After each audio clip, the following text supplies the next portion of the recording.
That little bird's loud. Do you realize this is an HOA? Oh, I'll wait. No, go ahead. I'm about to call the cops. What is up, guys? Welcome to the channel. First things first, these hats are available on the website. Also, the t-shirts. We still have the t-shirts in stock. They're not red. I don't know why I'm pointing to this shirt. It's not even the shirt I'm selling. We have a black one and a white one. You got the Dirty Max Mafia flag logo on the back, and they got the Dirty Max Mafia logo on the front right here. Not the shirt again. Anyways, let's go ahead and get into the title of this video. I think this is going to be very helpful for a lot of you. I was in the same shoes as a lot of you guys. My goal with these videos is to help you guys. Let's go ahead and get into the title of this video.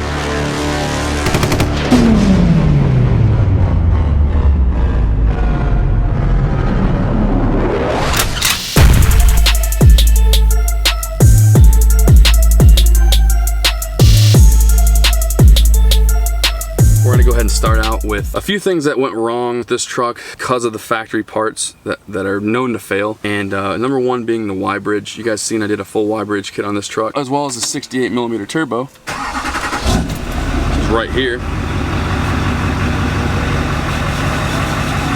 Hear it winding up. You can kind of hear it. It sounds so good. And also I did the passenger side intercooler pipe, up pipes, and we did the intake runners as well. So Y bridge, I want to kind of go over why this is a bad design and why you should address it right away if you haven't already, okay? There is some ways to do like a temporary fix, but there's not really a temporary fix or a cheap fix on this piece, okay? There's a cheap fix that has something to do with the system, but not this piece by itself, okay? I was starting to tear down the turbo installed into the Y bridge and all that stuff, and when I was working on the truck, I noticed a little bit of play in the EGR delete pipe, the Sinister one I had, which, you know, Sinister's known for having great parts, great reputation, awesome company. Yeah, I felt like a little bit of play, and I was like, well, that's not good, because if there's play, there's definitely gonna be a boost leak. And so that EGR delete pipe connects to the top of this little horn story of my life. Hello, darkness, my old friend. Anyways, yeah, notice a lot of play. I could feel like the rocking back and forth of it. I could go like that, metal on metal, not good. And I looked down and I could actually see, let's see if I can, no, it fits good. One sec, guys.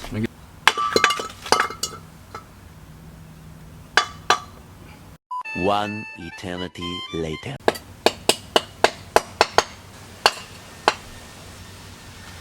Oh, got it. Anyways, I don't know why it doesn't stay that good. It's on the truck. Supposed to be 2 O-rings.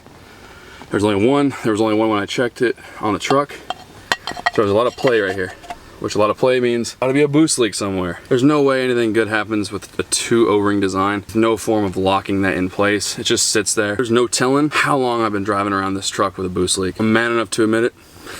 I'm a big Duramax fan, big Duramax guy. I didn't even notice, which is it's a rookie move, but hopefully this video helps you guys not make that same mistake. So a lot of you guys that have a Duramax factory one, you're probably dealing with this and you probably don't even realize it. It's just not a good thing. It's not. You want to have a fully sealed, airtight system. You don't want any openings or stuff can get inside of it. They're sucking dirt, whatever. You want to make sure it's airtight. So if you haven't touched anything on your trucks, your Duramaxes yet, do me a favor and go check it out. Make sure this piece is actually in its place still and not halfway out of the Y bridge, because that's not good, okay? If I was starting this truck build from complete stock, this would be at the top of my list to do first, okay? There's some quick fixes, like I said. You got the blocker plate, which just blocks off the up pipe, then you can tune out the EGR system. And also you could do a full EGR delete pipe, which is what I did have prior to the Y bridge kit. And that basically gets rid of the EGR like cooler and all your EGR system with a pipe. EGR, the Sinister blue pipe that they own, that color, and no one else can have. Same color that like really cheap Chinese brands use that look identical, that just don't say Sinister on it.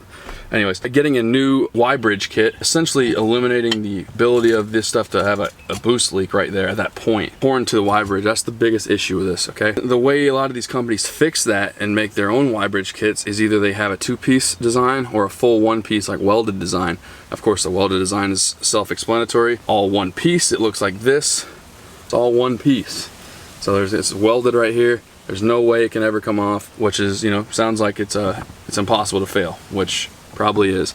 But it might also be a pain to install, right? And then there's other companies making another 2-piece design, but a really reliable 2-piece design. So mine's SDP, and they utilized a 2-bolt flange system on that horn, and 1 O-ring. O-ring lays in the groove, and then this flange lays flat over that O-ring to eliminate the ability of that thing squeaking out or being cut by any sharp metal. And so it's a very, very good design. It's a great design. And of course it uses 2 studs, 2 nuts, one of which I dropped into my intake runner and had to take everything back apart and find it. It took forever. There's a lot of poor designs on the Duramax, but luckily they're not super expensive fixes, okay? There's not really any internal poor designs of a Duramax, all right? You don't have to tear the whole engine apart. Luckily, it's a lot to do with either boost leaks or restrictive airflow, which leads me to my next thing, up pipes, which also has something to do with the EGR, of course, because you'd block off that little stupid pipe that comes off the passenger side up pipe, which is right here. Essentially, you get a new up pipe, but from PPE or whatever, or even an LB7 up pipe, you eliminate this stupid pipe right here, okay?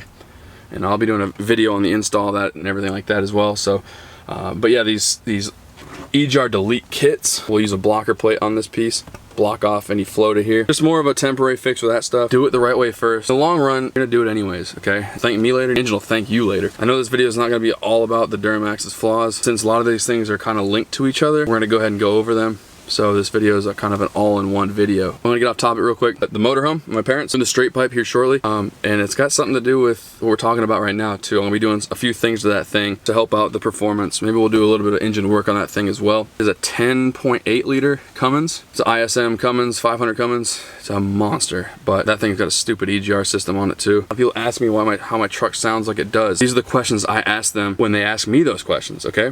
I say, do you have a downpipe? And what kind of turbo mouthpiece do you have? Start with the turbo mouthpiece. Turbo mouthpiece is the piece that connects to your turbo, the front of your turbo, that connects to your intake, your air intake, okay? The factory piece on like the LOY is very, very restrictive. It's a very small hole at a 90 degrees. It kind of comes out of the turbo, goes sharp that way, and it's very, very restrictive. So you're forcing air through a very small hole, and it's just a horrible, it's not efficient, it's a horrible design. And the way to fix that is either go with an LBZ mouthpiece, or you do a aftermarket AFE bladrunner or the SMB mouthpiece. Those are fairly expensive, but if you haven't done an air intake on your Duramax, I advise you to do an LBZ mouthpiece. The mouthpiece itself is cheaper than like the aftermarket one. Only thing you'd have to do is you have to do an LBZ intake to make it fit properly, okay? You could save a little bit of money there. That really woke my truck up. Sounded way better afterwards because you're pulling more air. Engine's able to run a little more smooth, more efficient. Next thing is also something to do with the turbo, but it's the opposite end. You're talking about the downpipe. The downpipe on these trucks are super restrictive, flat in some spots, weird angles, just a poor design. Not even sure the idea behind it. It makes no sense because a full 3-inch one fits in the same spot, okay? It might just been a faster way to install the engine in these trucks. It might be. So you put a 3-inch downpipe in its place. I went with a Profab downpipe. It was the first thing I ever did as far as performance go on this truck. I did a full 3-inch downpipe from Profab, and then I did a 4-inch straight pipe. I don't have a 4-inch straight pipe anymore. It's a 5-inch magnaflow straight pipe. As soon as I did that downpipe, the truck completely woke up. It sounded incredible. That sound that my truck had before the big turbo, those are the two most significant ways to, you know, increase, of course, airflow, and then to make it sound completely different. So I do hope this video was helpful for a lot of you guys. If I did miss anything that a lot of you Duramax experts noticed, please leave a comment down below. I don't care if you're correcting me. I want that. I want people to learn from these videos.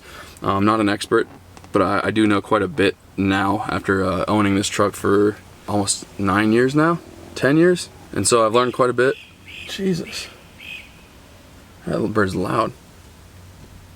This is an HOA, do you know that? See how loud that bird is? Does he realize this is an HOA? I'm about to call the cops, 1 second. Call the sheriff on him. Anyways, hope you guys enjoyed this video. Oh, I'll wait. No, go ahead.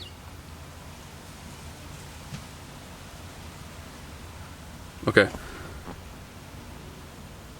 Maybe I persuade you guys to want to do this before some other mods. That'd be a good thing.